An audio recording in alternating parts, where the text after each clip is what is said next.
Salut à toi cher humain et bienvenue sur Gaming News Planet. Aujourd'hui 3 news. Battlefield 2042 sera crossplay PS5, Xbox Series et PC. La DualSense, le patron de Xbox complimente Sony pour la manette PS5. Et enfin, Marvel Spider-Man 2 dévoilé par un de ses acteurs.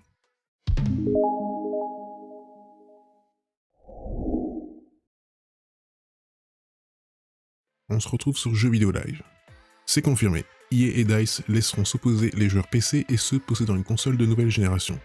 Il sera aussi cross-progression et cross-commerce. Explication.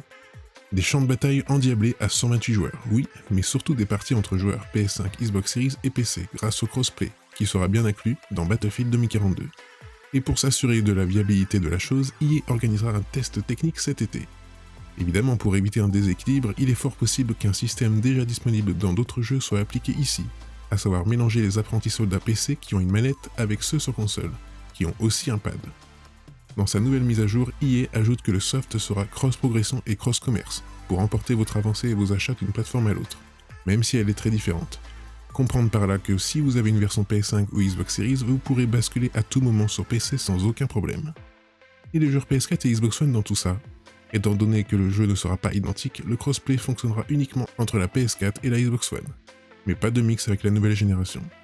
Avant de voir BF 2042 à l'EA Play Live 2021, le retour de cartes emblématiques dans un mode spécial a également été confirmé. On se retrouve sur jeuxvideo.com. Sony a fait de la DualSense l'un des arguments de vente de la PS5. Retour haptique, gâchette adaptative et vibrations améliorées. La manette est pleine de promesses. Mais comme avec toutes les fonctionnalités de ce style, de nombreux joueurs craignent que ce ne soit qu'un gadget et que les features soient peu utilisées. Pour le moment, l'industrie nous donne tort, puisque plusieurs jeux utilisent les fonctions proposées par la DualSense. Pas forcément toutes les fonctions ni tout le temps, mais notons par exemple que F1 2021, qui sortira officiellement vendredi, s'en sert. Dans l'ensemble, les développeurs semblent y voir des perspectives d'immersion intéressantes, mais même chez la concurrence, on loue le matériel de Sony. Récemment, Phil Spencer, patron de la branche Xbox de Microsoft, qui lui a donné un tout nouveau souffle, s'est exprimé sur la manette des Xbox Series, au cours du podcast Kinda Funny Gamecast.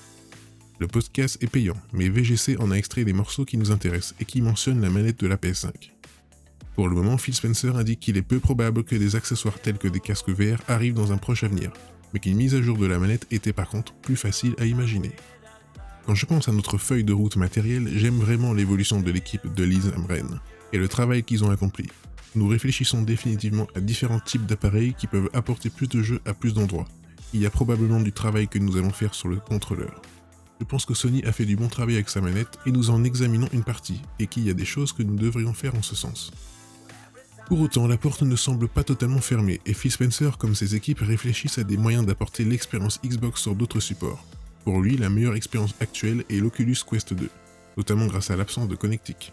Il laisse entendre que la tendance est plus d'apporter Xbox sur des supports existants que d'en développer un. Nous observons ce qui se passe sur PC, donc quand je regarde un scénario comme celui-là, je pense à xCloud, je pense à la communauté Xbox Live, je pense à d'autres choses sur la façon dont nous pourrions apporter du contenu sur un écran comme celui du Quest 2. Que nous fassions quelque chose comme ça via des partenariats first party ou tiers est une sorte de deuxième étape. Et enfin, de nouveau sur Jeux Vidéo Live. Un post sur le compte Instagram de l'acteur qui incarne Miles Morales a mis le feu aux poudres. La suite des aventures de Spider-Man pourrait être en production sur PS5. On peut dire que Sony et les PlayStation Studios ne chôment pas en ce moment, puisque de nombreux gros titres sont en préparation dans le but de nous offrir de nouvelles grandes expériences sur PS5. Il pourrait d'ailleurs y avoir un State of Play pour le mois d'août 2021 dévoilant enfin un trailer de God of War Ragnarok. Mais ce n'est pas tout, puisque la date de sortie de Horizon Forbidden West serait en passe elle aussi d'être annoncée. Rappelons que le titre de Guerrilla Games est attendu pour cet hiver, si tout va bien. Mais on s'égare là, car nous sommes avant tout ici pour partager une rumeur qui devrait égayer le cœur de nombreux fans. Marvel Spider-Man 2 pourrait déjà être en développement. En effet, l'acteur Nadi Jeter, qui avait incarné Miles Morales dans Marvel Spider-Man et Marvel Spider-Man Miles Morales, a fortuitement laissé fuiter une photo sur son compte Instagram. Cette dernière, même si elle ne citait nulle part le nom du projet, le laisse apparaître en plein préparatif de tournage avec une tenue de performance capture, utilisée pour capturer les mouvements des acteurs dans le but final de les implémenter ensuite dans un jeu vidéo. Cette publication a très rapidement été supprimée, mais nous sommes en mesure de vous la dévoiler. Même s'il s'agit d'une information qui doit être prise avec de grosses pincettes, on se doute qu'Insomniac Games n'a pas attendu la sortie de Ratchet & Clank Rift Apart pour se lancer sur un autre projet. car comme vous le savez, les studios de cette envergure ont en général la capacité de se scinder en deux équipes, l'une étant affiliée au projet en cours de développement, tandis que l'autre se consacre à la pré-production du nouveau titre. Et voilà, c'est la fin de cette vidéo, j'espère qu'elle vous aura plu.